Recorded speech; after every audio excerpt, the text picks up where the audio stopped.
One of the most interesting features of nanoparticles is how the unique optical properties they possess can be applied to color engineering. Color engineering, in the most basic sense, is the generation of different colors. The reason for this is that nanoparticles have this fantastic ability of scattering light, and the amount of light scattered varies with particle size. To demonstrate the power of nanoparticles to scatter and absorb light, here is a simple demonstration. As you can see here, if a laser is shone through a silver nanoparticle sample, the whole length of a laser is visible in the sample, whereas in solutions with normal food coloring dye, the laser passes through the solution completely, with only the entry and exit points visible. It is such properties that make it useful in optical applications. But first, what do we mean by nanoparticles? How do we go about creating them? And what do we mean by color engineering? Nanoparticles really are just particles of sizes between 1 and 100 nanometers. If we were to try to imagine the size of a nanoparticle, imagine a human hair. A typical human hair has a diameter of 25 micrometers, but a nanoparticle would still be around 2,500 times smaller than the diameter of a human hair. To reach the size of a nanoparticle, we would have to cut the hair in half 11 times. But we have to ask ourselves, why use silver nanoparticles?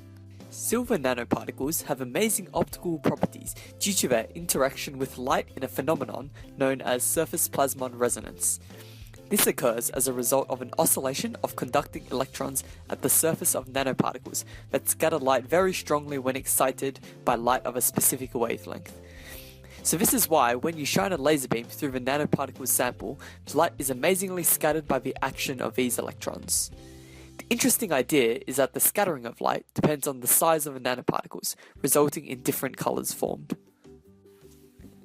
Having said how the optical properties of these nanoparticles are determined by their sizes, the question remaining is how we actually synthesize them.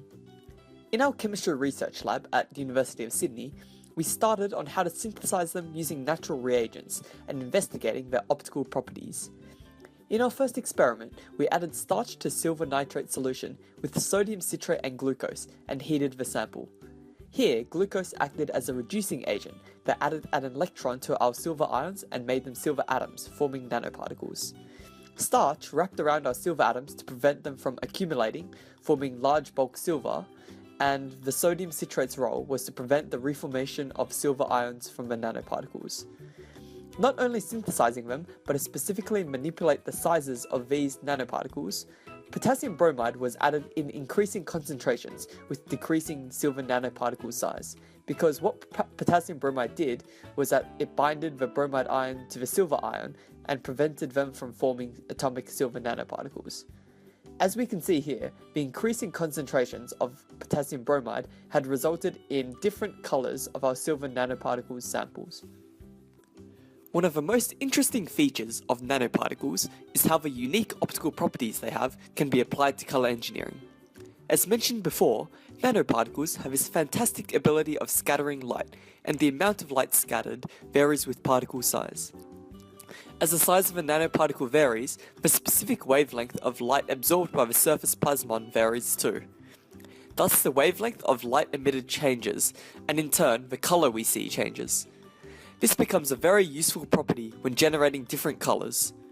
Color engineering using nanoparticles has many uses, a major being colored fibers, which can be spun out using latex nanoparticles. By controlling the size of the nanoparticles, desired colors can be achieved, and this could potentially result in clothes manufacturers no longer relying on dyes, but the interaction of nanoparticles with light, which is quite an amazing phenomenon.